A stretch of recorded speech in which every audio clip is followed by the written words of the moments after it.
Yeah, if we go back to the start of July, we set out that there was going to be a lot to do around the stadium, particularly getting ready for the first game of the season here against MK Dons. We had the opportunity to have two dry runs against Norwich and Hull. I think Norwich being probably the hottest day of the year ever recorded in Cambridge, probably brought its challenges.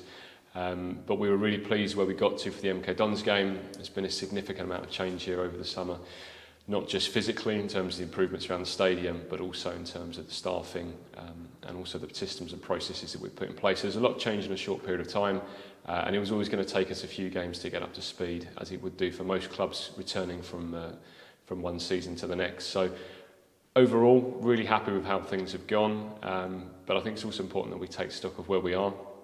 We've played 7 games, first team fixtures here since the start of the season, plus the women's game. That's 8 games in just over a month. It's been a very, very hectic period of time. What that's not allowed us probably is to address some of the teething issues that we've had in some areas because of the fact we've had to turn games around so close to each other. But firstly, just want to thank all of the staff that have been involved and embraced everything that we've done.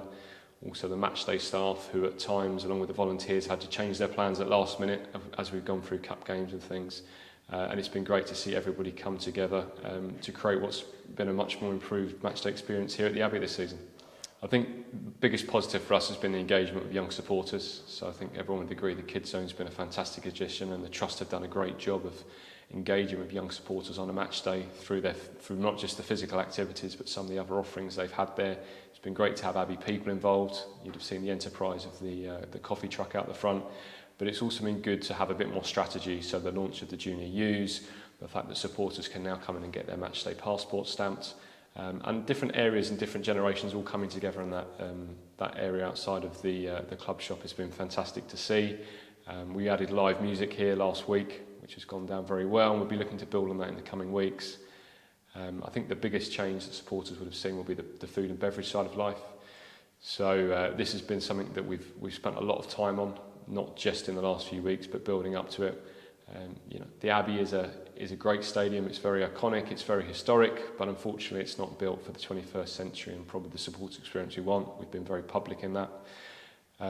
With that brings its challenges. We've seen that with an old infrastructure. We haven't got lovely concourses with big long bars to bring lots of people into. So we're having to be creative, we're having to make the most of what we can do. We're also having to come up with ways that we can be efficient and effective to try and serve as many people as we can in short spaces of time. I think one of the things that we've been pleased with is the new payment systems. The fact that we can turn around payments in under a second in some of the areas in the stadium now. We're really pleased with most of the connectivity we've had. And all in all, the positive feedback that we've been received has been really good around the food and drink side. We've implemented mystery shoppers. We're continuing to do that, and we're continuing to work with Baxter Story, who are our main catering partner, to improve the quality of the food and the offering on a game-by-game basis. And we'll shortly be reaching out to supporters to undertake a matchday survey where those thoughts that they've got can be relayed to us and to the catering partner. I think 2 biggest areas of improvement that we can probably take from the last month. The first one is bandwidth in the stadium. So supporters would have seen a 30-minute period during the Southampton game where we actually lost all connectivity to our card machines. This has been driven by extra press for the bigger profile games, and the fact that the broadband speed that's coming onto the site is probably not even sufficient for a small business, let alone a club that's operating multiple areas on a match day in the world of technology. So that's something that we've addressed. There's a new 80 megabyte line coming onto site before the Barnsley game, which will be solely used for EPOSs. And once our current contract with our broadband provider expires in February, we'll be moving towards a 200 megabyte line, which is probably more excessive than what we need right now, but we'll be looking at future proofing for when we redevelop the Abbey. The other area is the PA. We have carried out some works to the PA over the course of the summer. Unfortunately, it's one of these things where we've added new technology, and the new technology has meant that the old technology has held it back. So we're now looking to seek to improve that in the coming weeks, and we certainly hope that by the time we get to the end of September, we'll have a PA system which will be far better from an audio perspective in all of the stands. First and foremost, I think it's highly important that the club owns a stadium, 1 for security and 2 for sustainability as we move forwards.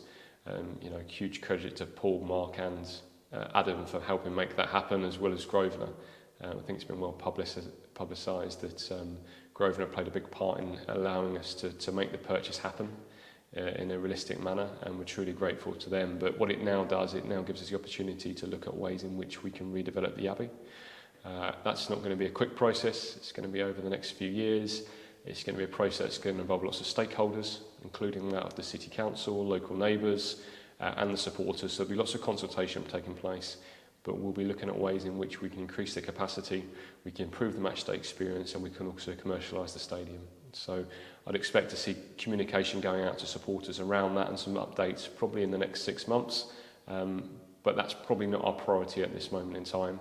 But what it does do, having purchased the Abbey, is gives us new means to explore how we can improve facilities in the NRE, with the purchase of the Thrifty site. And there's some really positive conversations taking place at the minute as to how we might be able to bring alcohol into the NRE. Probably a couple of weeks away from being able to firm anything up or get to a position where we can make a final decision. But it's certainly not been forgotten, and it's probably becomes an easier conversation to have given the purchase at the end of last week. So the Shadow Board has been something that the club's been aspiring to launch probably really since the Crouch Report was announced at the latter part of last year. So Godric Smith, one of the directors, has played a key part in that, as to has Ian Mather. So the Shadow Board is going to comprise of various supporter groups. So it'll be the Supporters Club, the CFU, CUSP and Amber Bells. And they'll meet on a quarterly basis with members of the board and myself. One, it'll be an opportunity to provide a strategic update, but it'll also be an opportunity to discuss some more of the bigger topic items. So the stadium redevelopment, some of our strategy around supporter engagement, accessibilities, the work we're doing as a football club in the community, some of our academy strategy, and really bring a closer alignment. What it will also do is help to safeguard some of the key matters that are associated to a football club. So whether that's relocation, whether that's the club's playing kits and colours, whether that's redesign of the club crest of such kind. All of those things are there to help safeguard that from a supporter's perspective. And as executive, we're really keen that anyone who works here, walks through the door and walks out the door leaving in a better place. We're all custodians, and we've all got a collective responsibility to ensure we safeguard the club's history and its heritage. And I think the Shadow Board is just another means of helping us do that. Yeah, so the training ground is now the priority really within the football club. It's important that we get our planning application in within the next few months for a brand new training ground building. The facilities at the minute are substandard, not even for this level, but probably even the league below. And it's important that we create an environment for both players and staff where they want to come. We can inspire them and we give them the right facilities to progress and develop their careers. So that's ongoing. We hope to have the application into planning in the next few weeks, and we certainly hope to have the building in place for next summer. Yeah, so this has been a process that's really been ongoing for the last 3 months to integrate the women's team fully into the main club. That's still ongoing, but in terms of the progress made so far, it's fantastic to have all of the players and coaching staff in line with the club in terms of its policies, its procedures, but also to be able to give them access to here at the Abbey Stadium. It's a great occasion here when they played Norwich a few weeks back, almost 800 supporters here. There's 2 games penciled in, one against Cambridge City in February, a final one for the last game of the season. And once we get their cup draw, we'll get a third game penciled in probably in and around then. But for us, it's really important that we integrate them. We've got the development of the ETC via the Youth Development Programme, and we're hoping that over the coming years we'll really see that come to fruition. Yeah, this is a key part of the strategy. We've said that improving the matchday experience is one, and we've said that growing the fan base is the second. Winning on the pitch helps that, and Bonds and the team have done a great job at doing that so far here at the Abbey this season. But we're going to look at ways in which we can integrate grassroots clubs, local schools, university and local businesses into a far bigger ticketing strategy, so we can seek to drive that on a match day. But that's something that will come out over the next few weeks. Yeah, first and foremost, to supporters, it's a thank you. So thank you for backing us from day one. We've almost reached the 3,000 target now for season ticket holders, which will be a record for the club. And we've seen fantastic attendances so far during a period when there's been many games, including some great away games. We'll see ourselves sell out this weekend again at Ipswich, and appreciate it's a big commitment in the current climate. So first and foremost, thank you for that. Bonds and the boys have done a great job so far in making the Abbey a fortress, and we really hope that continues. But keep backing us, and it looks like we're going to have an exciting season ahead.